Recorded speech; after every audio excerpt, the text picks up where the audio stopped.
আপনাকে দুটো কাজ এখন জরুরি ভিত্তিতে করতে হবে। একটি হচ্ছে আপনার এক্সপোর্ট বাড়ানো, কিভাবে বাড়ানো সম্ভব সেই চিন্তাটা করা। আর একটা হচ্ছে অপ্রয়োজনীয় জিনিসপত্র কিভাবে ইম্পোর্ট কমাইতে পারেন।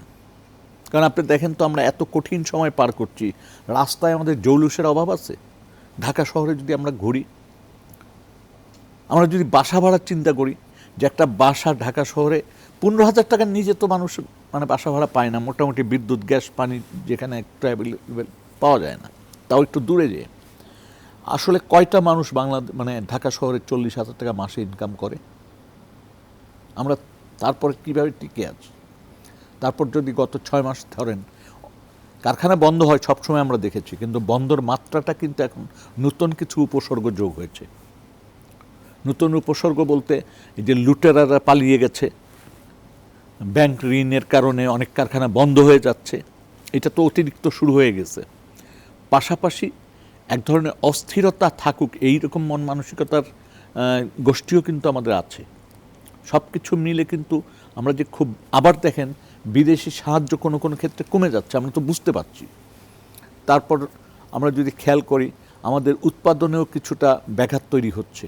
এই সামগ্রিক বিষয়গুলি চিন্তা করে, ঋণের চাপ থাকছে, এই সমস্ত বিষয়গুলি চিন্তা করে কি আমরা একবারও নিজেরা খোলামেলা কথা বলতে পেরেছি গত 5-6 মাসে? এই কাজটি তো যারা সরকার পরিচালনা করছেন তাদের সবচেয়ে বেশি গুরুত্ব দিয়ে করা দরকার। অর্থাৎ রাজনৈতিক দলগুলো এবং বিভিন্ন শ্রেণী পেশার মানুষদেরকে যুক্ত করে আলাপ আলোচনার মধ্য দিয়ে এই বিষয়গুলি ফয়সালা করা দরকার। যেমন আমার সামনে যখন পেশাজীবীরা আন্দোলন, যেই আন্দোলনের সাথে অর্থযুক্ত, এই ধরনের আন্দোলন যখন আসবে বা যে কোনো আন্দোলন দাবি দেওয়া যখন আসবে, সেটা মীমাংসা আমরা কীভাবে করব? এটা খোলামেলা কথা হওয়া দরকার। আপনি দেখেন ঘুরে ফিরে কিন্তু এই আন্দোলনগুলির পিছনে কোনো না কোনোভাবে আমাদের দেশের যে রাজনৈতিক শক্তিগুলো আছে, দলগুলো আছে, তাদের একটা সংশ্লিষ্টতা থাকবেই, কারণ তাদের শ্রমিক সংগঠনগুলো তো আছে। তাহলে যদি আগে ভাগে আমরা একটা পরিকল্পনা করতে পারি যে আমরা এই বিষয়গুলি, এখন একটা অন্তর্বর্তীকালীন সরকার এবং একটা মানে বলা চলে অর্থনৈতিকভাবে একটা যুদ্ধ বিধ্বস্ত দেশ, অর্থনৈতিক দিক যদি বিবেচনা করেন, সেই রকম একটি জায়গায় আগামী 1 বছর বা 1.5 বছর বা 2 বছর আমরা কিভাবে চলবো, এই বিষয়গুলি যদি আমরা নিজেরা আলাপ আলোচনা করে ঠিক না করতে পারি, তাহলে যদি একটা ভোটও এর মধ্যে আসে, সেই ভোটের পরে যিনি সরকার গঠন করবেন তিনিও তো শান্তিতে থাকতে পারবেন না।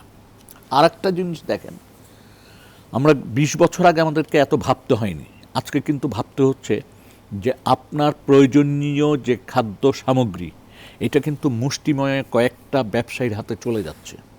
আগে ছিল কৃষকের হাতে, ধান, চাল, যা বলেন নিত্য প্রয়োজনীয় জিনিসটা ছিল কৃষকের হাতে, সেটি কিন্তু কয়েকটি বড় বড় শিল্পগোষ্ঠীর হাতে চলে যাচ্ছে। জমি চলে যাচ্ছে, ধান মানে চাল প্যাকেট হচ্ছে, আটা প্যাকেট হচ্ছে। ফলে তারা কিন্তু এক ধরনের সিন্ডিকেট করে মাঝে মাঝেই আমাদের বাজার ব্যবস্থাপনায় বিপদগ্রস্ত করে ফেলছে, জনগণের পকেট কেটে ফেলতেছে। এই কথাটা তো আমরা গত 15-20 বছর ধরে শুনতেছি, রাজনৈতিক নেতারা এটা বলছেন যে সিন্ডিকেট করে লুট করছে।